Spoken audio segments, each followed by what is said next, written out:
Hey everyone, welcome back to Installation 00 and this episode of Points of Note focusing on episode 8 of the Silver Timeline Halo TV series.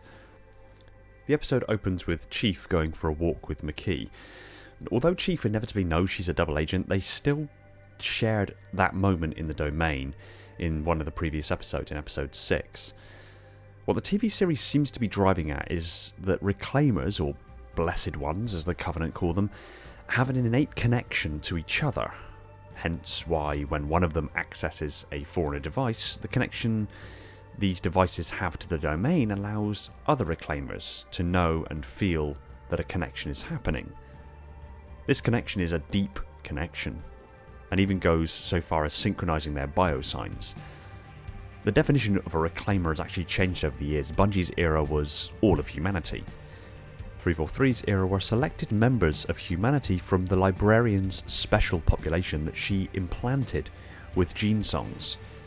The TV series is going with the same kind of definition as 343's, obviously because they're running the show at the moment, but also making them much more rare than they are in the games, conventionally speaking. One could argue, why is Chief, humanity's greatest warrior, knowingly siding with an individual he likely knows is a double agent? Well, the connection of Reclaimer is more powerful than, well, practically every other emotion. It's more powerful than love. Love, we know, is simply a chemical reaction in our brains that can drive us to do incredible things. Love is a very simple chemical cocktail, and yet it can drive us to love our enemies, commit heinous acts, and build wonders. Yet it is just a chemical reaction that happens in our brains. The show even acknowledges this later on, around the 30-minute mark, when Halsey says, "Attachment. It makes it sentimental. People abandon all reason for the sake of pride or fear or love." The bond between Reclaimers is figuratively and indeed quite literally built into their DNA. Their genetics are drawn to each other. Gene songs can manifest in many ways, from quite subtle to very pronounced. Chief and McKee move rapidly through the subtleties of their gene songs in earlier episodes, and after their connection in episode 6, where they enter what I can only describe as the domain, their gene songs are drawn together. In all likelihood, the Librarian, should she exist in this timeline, likely sowed the seeds of their gene song to facilitate a function for reclamation of the Halos and the Forerunner legacy by entanglement of two individuals. It may literally take two keys to unlock the secrets of the Forerunners. In this regard, you could look upon Chief and McKee as kind of biological analogues to the Janus key in Halo 4 and 5.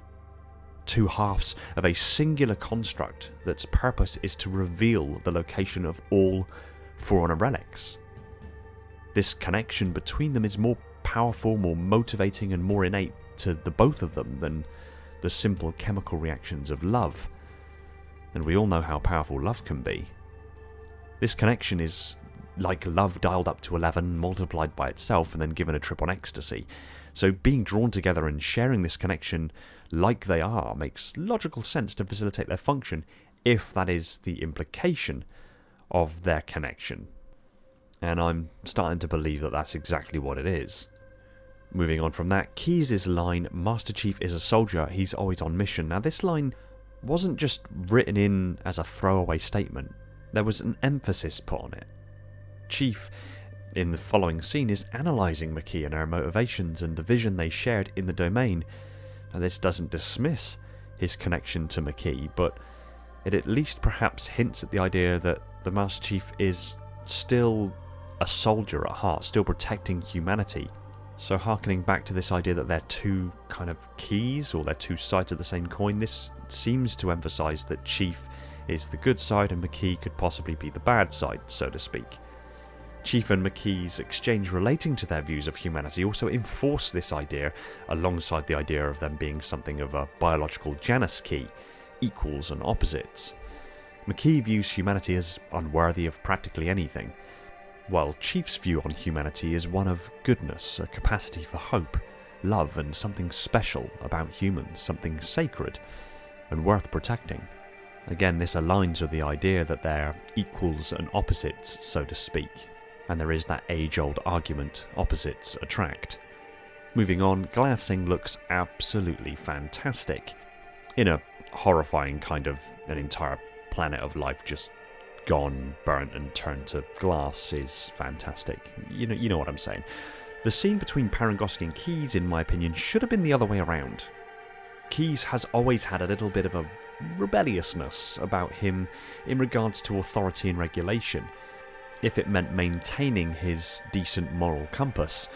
Meanwhile, Margaret Parangosky was often happy to throw caution to the wind with morality, and used her authority and regulation as a weapon. So Keyes really shouldn't have been the one to state that the Cole Protocol should be followed, and Parangosky shouldn't have been the one wanting to recover survivors. Flip the conversation around and it would have been just as impactful of a scene, but characterised them both more in line with their mainline law counterparts. That being said, this is the Silver Timeline and they likely have other plans in mind. It's just me passing a comment. Kai is awesome. I mean, she's coming into her own in leaps and bounds, and it's fantastic to watch. Plus, 3.5 tons of Warthog, plus about 200 kilograms-ish for the additional Marines, and she's pulling this thing off the ground. Now, I've seen some people claim that the pulleys will have an effect by halving the force required to lift it, and under normal circumstances I'd agree, but in this situation, I don't. I'm going to make a full video for this because it does require some explaining, and to be honest, it would probably be quite helpful to the intellect to actually have a demonstration as well.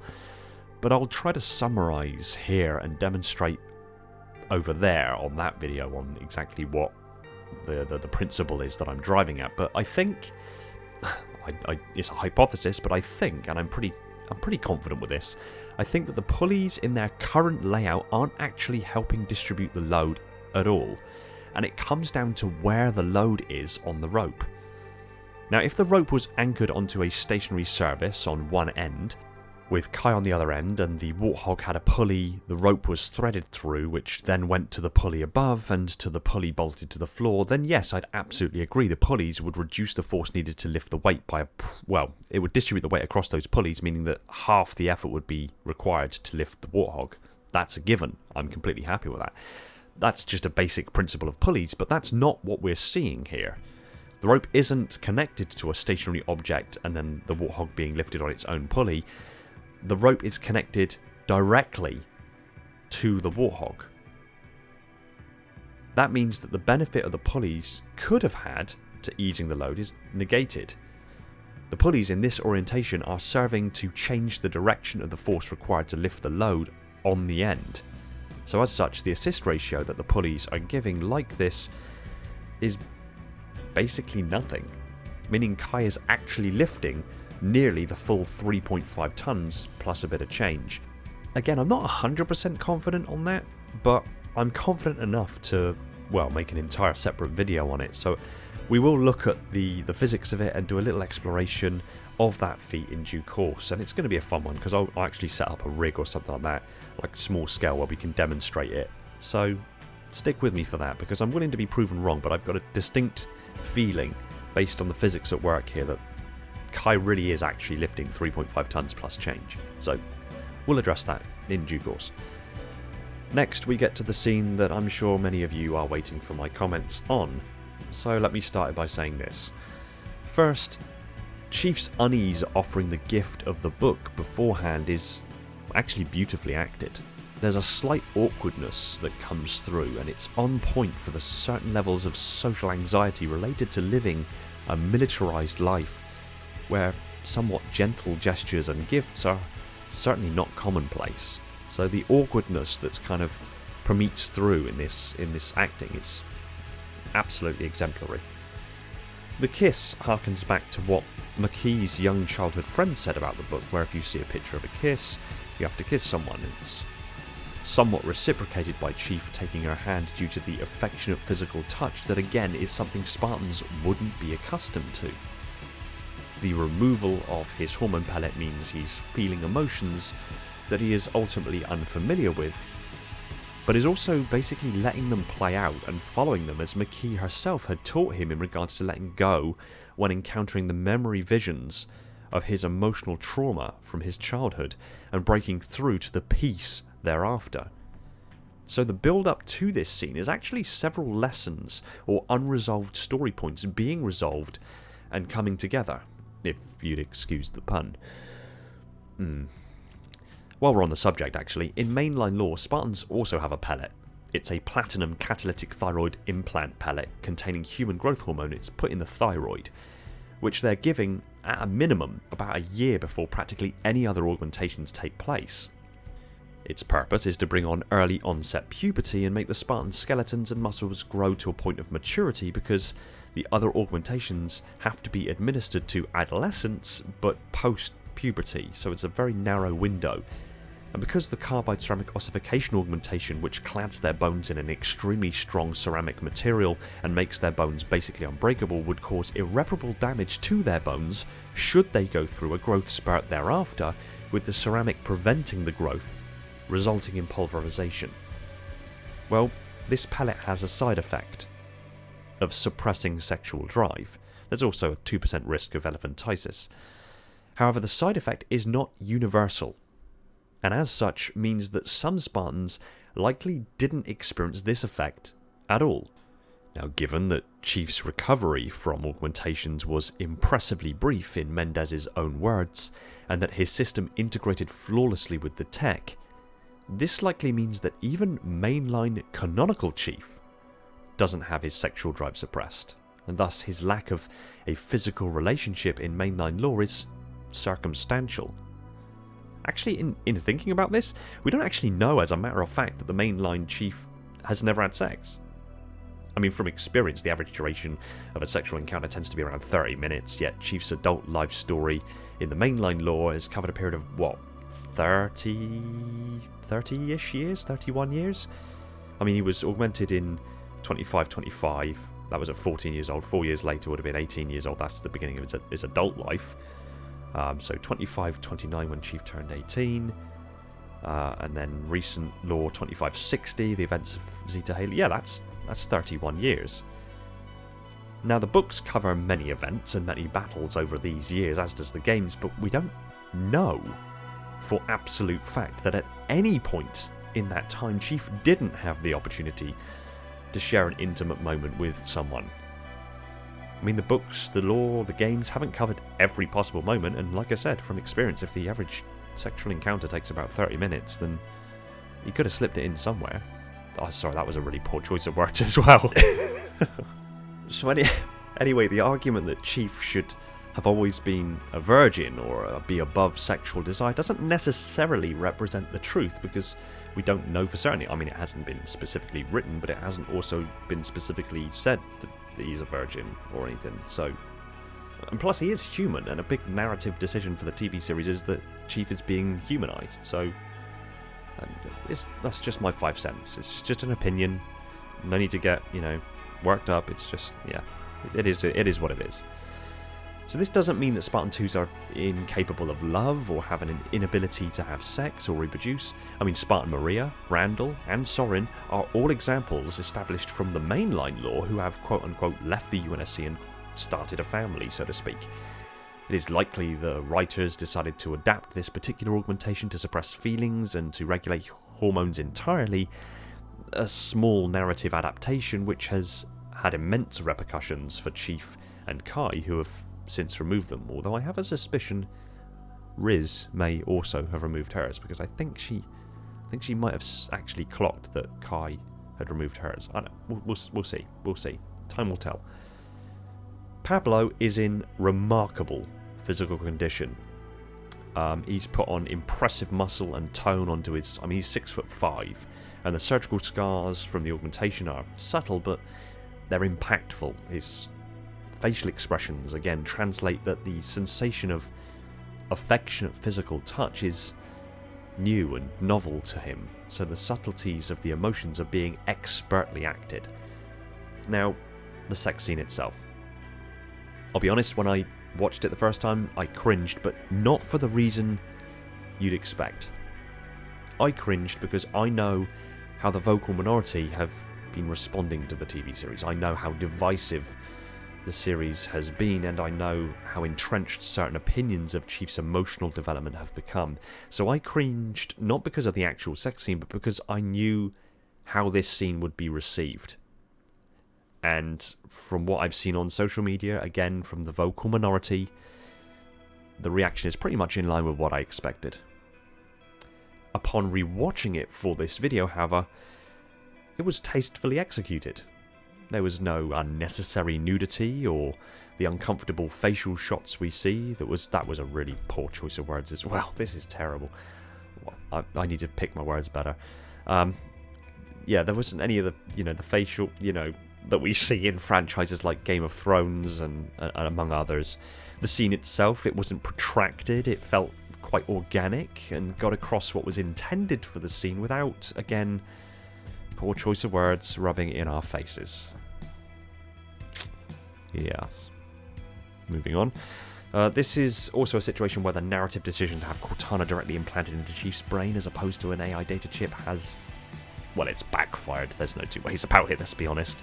I understand the reason that this decision was made. It was made so Cortana was available to Chief even when he wasn't wearing his armor, and to facilitate the plot point where Cortana can technically take over control of Chief's body entirely if needs be, likely with a massive speed boost due to the fact that her ability to process information at light speed, but that's by the by. And also to allow their interactions to take place in a more informal setting and drive forward this narrative of control versus choice, which is a big recurring theme in the show so far. But in this scene, Cortana was basically just there to watch, which I really don't know how to take. I mean, by definition, she's not human, so...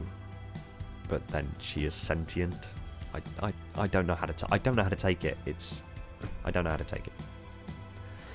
Again, the connection between Chief and McKee being more powerful than love and being drawn to one another and sharing a symbiosis of sorts through their gene songs and through the domain, I suppose, meant that this scene was going to happen at some point, and for what it is, I'm absolutely fine with it. The next scene also had me cringing, but this time it was actually because of the scene itself. Ripping out the energy blade implant from under her fingernail, I just genuinely cringed again and shivered. I don't know what it is. The idea of peeling nails, it's not... I don't like it.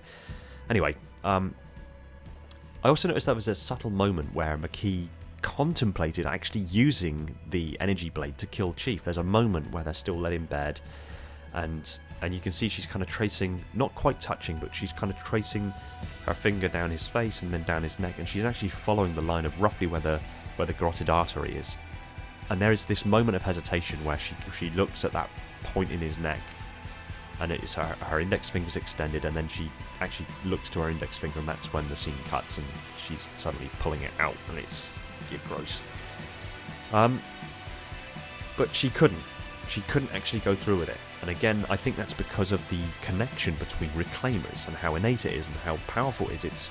If they're meant to be kind of biological Janus keys, or yin and yang, good and evil, light and dark, keys to the Forerunner legacy, it makes sense to make this connection powerful enough to prevent them from killing one another. Moving on, Halsey's creepy "he was never alone, he had me" scene is really pushing the character to having a weird attachment to Chief. And Keys comes and gets her off-world, or at least tells her she's getting off-world in a pretty boss way, so that helps. And there is also a little bit of a redemption to Keys' character and his morality here. It was beautiful to see, and Halsey's willingness to sacrifice everything makes her all the more hateable. And I love it. I love hating this version of Halsey. Then Halsey goes full rogue and enacts Z Protocol. Kai displays apprehension and is promptly KO'd by Vanek and Riz. It's the hit you don't see coming that knocks you out. Finally, Cortana starts to see the manipulative, controlling side of Halsey and evidently makes her own choices. Again, we're coming back to this theme of choice and control, and makes the choice to help Chief. Chief sends McKee away and goes to confront the other Spartans. Finally, the Spartan fight scene. Chief has augmentations to make him tougher than normal, so getting hit by a fellow Spartan would suck, and cause contusions, busted skin and internal blunt force trauma, but no broken bones. And he's strong enough to somewhat manhandle even an armoured Spartan. On top of this, in mainline lore during training, Chief and the other Spartans post-augmentation performed a capture the flag objective training mission against fully armoured Marines wearing Mark I prototype suits with thick armour plating and shoulder-mounted gun turrets.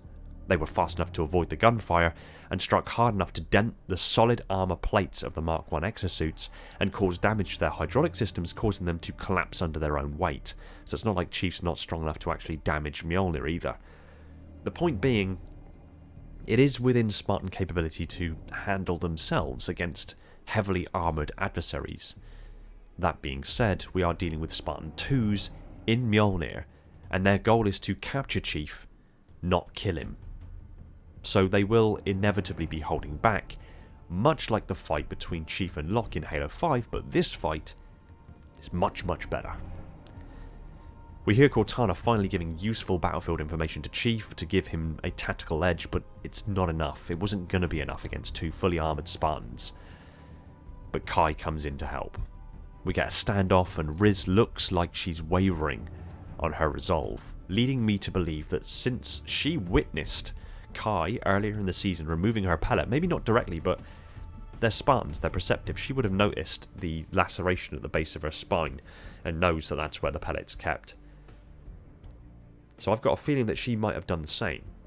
Judging by her reactions to Vanek even, about Kai earlier in this episode when Vanek's asking what's Kai's status, there's a hesitation, there's a moment she kind of plays it off. So I've got a feeling she's probably already removed hers, but we'll see. But Vanek may now be the only Spartan with his pellet still in situ. The closing scenes of the episode culminate in Miranda figuring out it was McKee who attacked the UNSC ship and informing Top Brass of her actions. McKee, despite wanting them to go and help the Chief fight off the other Spartans, and Halsey going rogue, makes a move for the artifact, initiating a connection and thus pulling John into the domain as well, resulting in a rather devastated Chief trying to convince McKee not to take the action she is inevitably about to. And so ends the penultimate episode of the season. Episode 9 and the season finale looms, and it's looking to be a very high-octane episode. Stay tuned for my video on the Kai Warthog lift experiment and for the points of note for episode 9. And for those of you who are unaware, a video will follow after the season finale with a casual chat-style interview between myself and the Silver Timeline Master Chief himself, Pablo Schreiber. So there is much to look forward to. Take it easy, everyone, and find peace in the domain. Thanks for watching, commenting, liking, and subscribing. I just want to give a quick shout out to my patrons and YouTube members: Spartan10148, my Metarch; Dylan, Falcon X003, Kenwood, Irrefutable Justice, Leon, Neek, and Ramiz, my monitors; Alvin, Andrew, Brand, Brian, Cameron, Chris, Darian, Devon, Flaming Halo, Greenblood, Kyle, Legions Lost, Michael, Prophet Bear, Spartan, and Wolf, my sub-monitors; my fleet of Strato Sentinels; my diligent enforcers; and all the other awesome people that have jumped aboard to support the channel over at Patreon. Another shout out to Todd Morrison, my Transcendent YouTube member. And just one quick reminder to support us on all major social media channels, including Discord. Much love from 00. Take it easy, everyone, and find peace in the domain.